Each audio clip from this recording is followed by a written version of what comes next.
Hello, I'm your Senator, Donzella James. I hope you're doing great as we get ready for crossover day at the state capitol, one of the busiest days of the year. Any bill that has a chance to pass this session must be passed by one chamber on Wednesday. If not, it will be on hold until next year. I have enough bills in limbo right now, but we continue to work hard. You see, yesterday, Monday, we celebrated Faith and Clergy Day at the state capitol, and ministers from all over the state of Georgia emerged upon the capitol. And they were of different denominations, of different beliefs, of ideologies, but they were all believers in the Lord Jesus Christ. So it was Jesus' Day at the Capitol. And so it was the greatest day that we've had this whole session. And it was very busy too, because we worked until very late in the night in the state Senate in order to do the work of the people.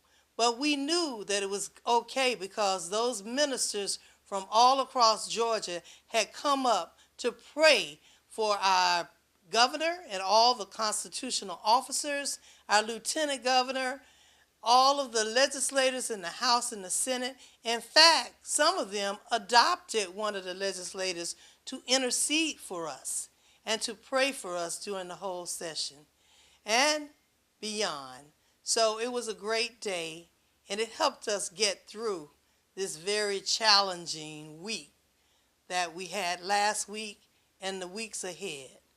But this week, the Senate passed the Hope Bill, and the governor signed that bill today. These changes to the Hope Scholarship are a setback for our young people. Some young people say it's a setup. You know, they think that it really will destroy any chance of them being able to continue to go to school. It could potentially create extra debt for working families of Georgia. So under these proposals, 90% of tuition will be funded if students maintain a 3.0 GPA. Also, if you want to get 100%, you have to have a 3.7 GPA, and you have to make sure that you pass the SAT with at least a 1200. So I'm worried. I'm very worried about that 10% of students who will have to come up with that extra money. Will their parents, their grandparents, their aunts, their uncles, and all their friends will have to contribute to these students for their education? It will be harder for working families to pay for tuition, which could result in keeping our students from pursuing a post-secondary degree. Many of the Democratic senators came out with other options, but to no avail. So it's signed into law, and for this year, they say it's a done deal. Well, we say that it's not over, and why not implement an income cap? This way, those who can afford to pay for college won't take away from those who have no other way to finance their college education. Besides, that's the way the Hope Scholarship was originally intended.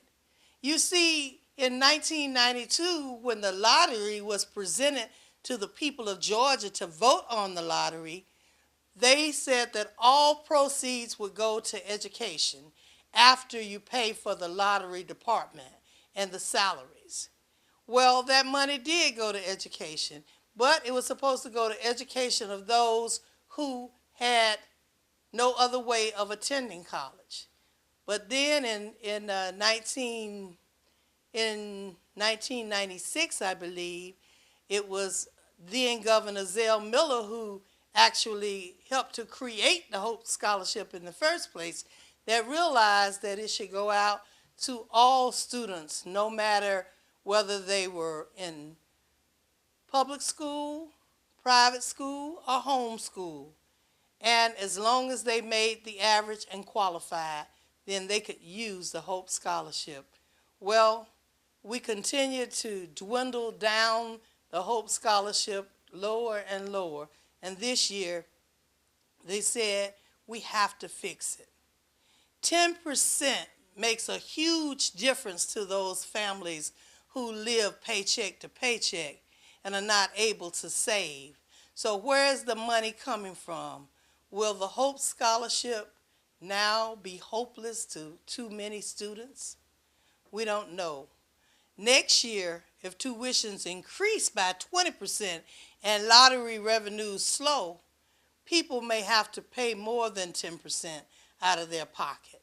20, 30, 40, who knows how much. And with the proposed cuts to Hope, nothing is guaranteed, and the fluctuation of our economy can result in radical cuts to the Hope Scholarship Awards.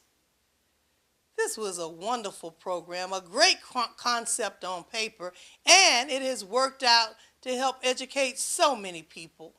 This unique program is a huge factor in providing for our students and their education.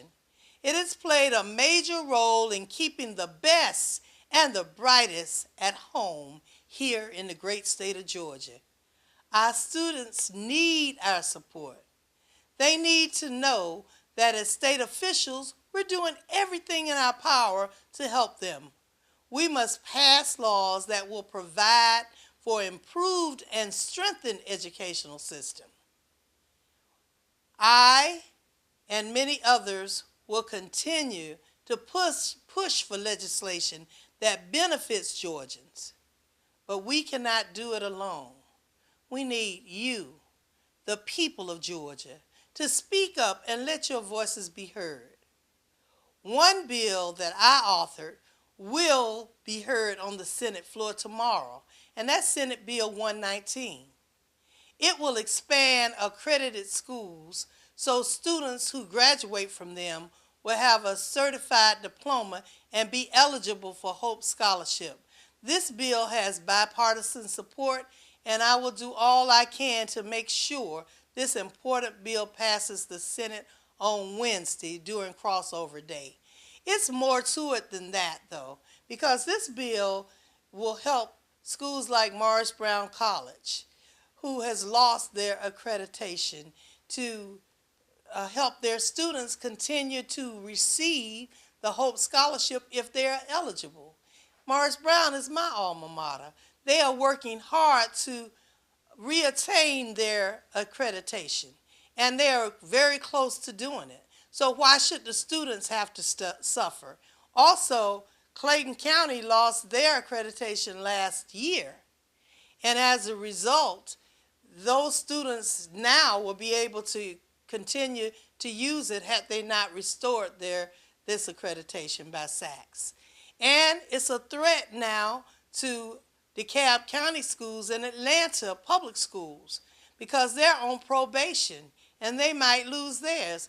But if this legislation passes, then there is some hope for those students because they'll be able to receive the Hope Scholarship now as the brand new reformed Hope Scholarship, but they will be able to receive it if they qualify.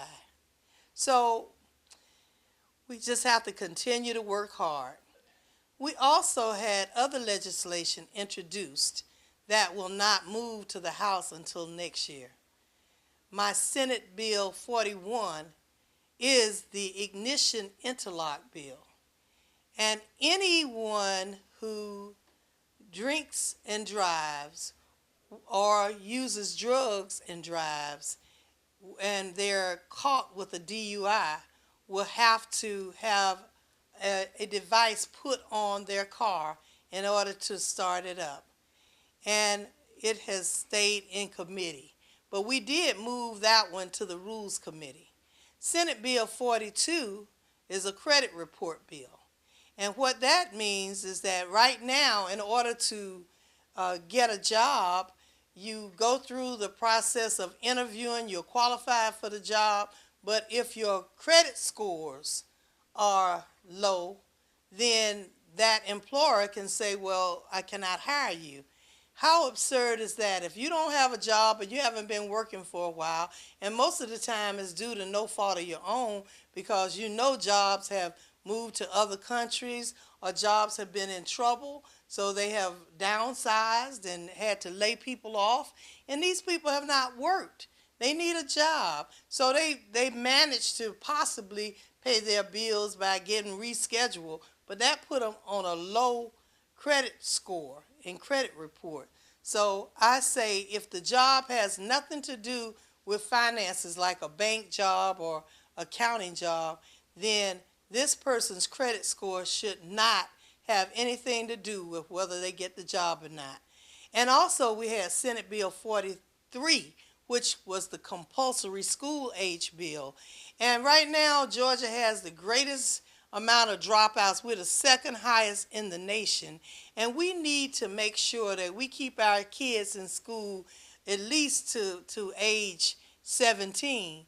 Right now, the law says anything from 6 to 16. So anything 16 and under has to go to school.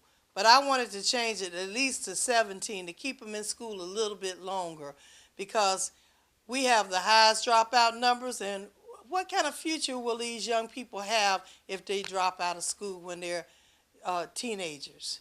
We also had Senate Bill 44, which is a child endangerment bill, and this is the bill that I worked very hard with Mothers Against Drunk Driving to pass.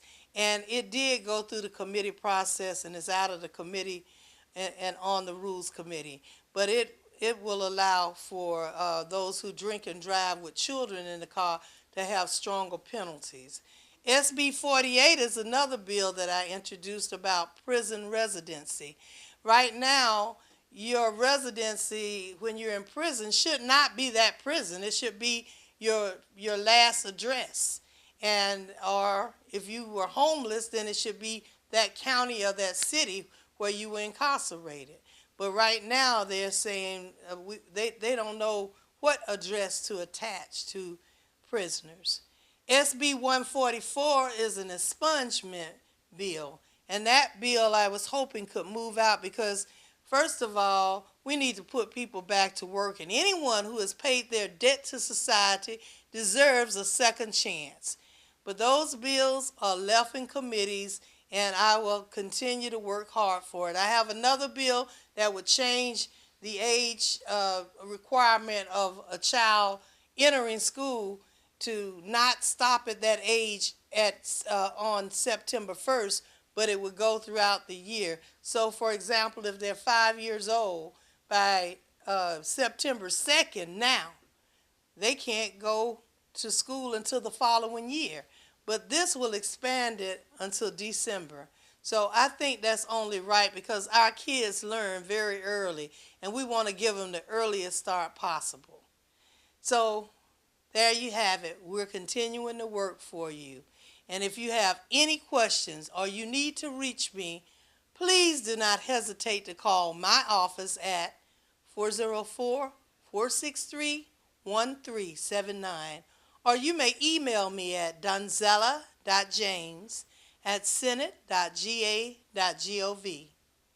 I am your Senator, Donzella James, and I'm always here for you. So thank you for listening. God bless.